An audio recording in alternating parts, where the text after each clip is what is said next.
केजरीवाल को जो डिटेन किया गया है, कस्टडी में लिया गया है ईडी द्वारा, वो कानून के हिसाब से सही है, क्योंकि वो अपने आप को जो है कानून से ऊपर समझ रहा था। एक बार उमा भारती ने भी, जब वो चीफ मिनिस्टर थी मध्य प्रदेश की, तो उनको भी कर्नाटक से एक नोटिस आया था पुलिस का। तो वो चीफ मिनिस्टर थी, उन्होंने रिजाइन किया, तब जाके वो उस केस के में पेश हुई जहाँ उन्होंने पेश होना था। तो ये तरीका है एक चीफ मिनिस्टर के लिए, ये नहीं कि आप कहो कि मैं तो अंदर से ही चलाऊंगा। यानी कोर्ट की जो अवमानना उसने की है, अपमान उसने किया है, जो लेफ्टिनेंट गवर्नर साहब का, उससे असेंबली में कहा था कौन लेफ्टिनेंट गवर्नर, कहाँ का लेफ्टिनेंट गवर्नर, कैसा लेफ्टिनेंट गवर्नर। तो इस तरह की भाषा का इस्तेमाल करना ये बहुत ही अभद्र भाषा है, और ये पढ़ा लिखा बेवकूफ़ भी कर सकता है इस तरह की बात। मतलब जो आदमी दूसरे को कुछ समझते ही नहीं और केवल अपने आप को ही सब कुछ समझता है, तो वो आदमी कहीं भी टिक नहीं सकता पॉलिटिक्स में, और ना ही उनको उसको वोट मिलने चाहिए।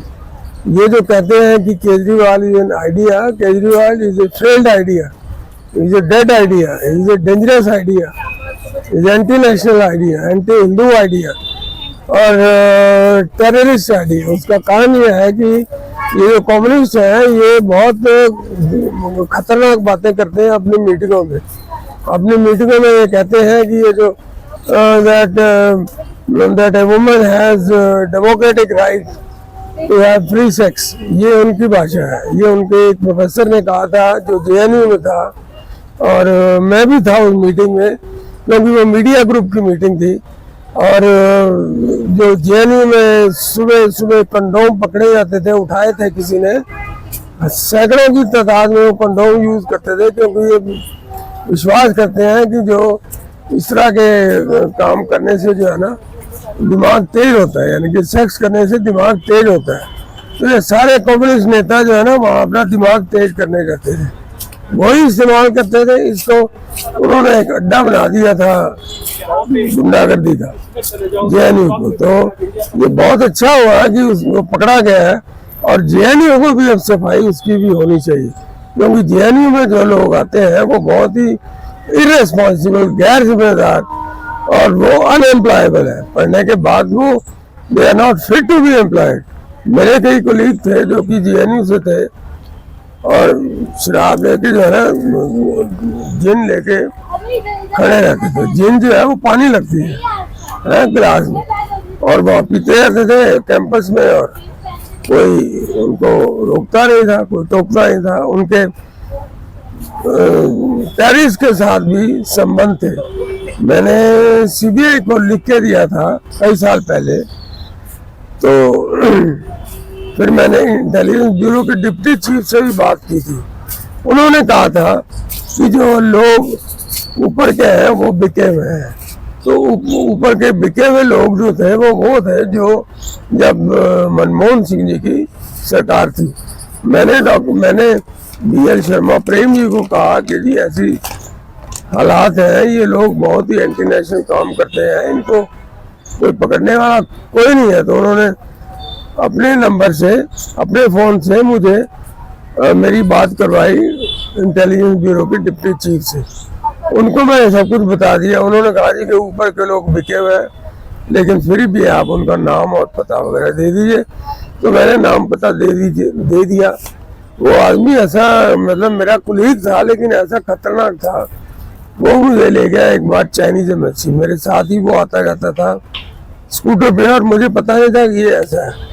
एक दिन वो मुझे चाइनीज एम्बेसी ले गया, और जाते ही उसने 2 चिट्ठियाँ जो उसके दोस्तों की थी, और सीपीएम के दोस्त थे, वो सीपीएम के लीडर थे, वो 2 चिट्ठियाँ उसने फर्स्ट सेक्रेटरी, जो चाइनीज एम्बेसी का फर्स्ट सेक्रेटरी था, उसको दे दी। और वो फर्स्ट सेक्रेटरी जो था ना, उसने उन चिट्ठियों को पढ़ने से पहले उनको फोटोकॉपी किया।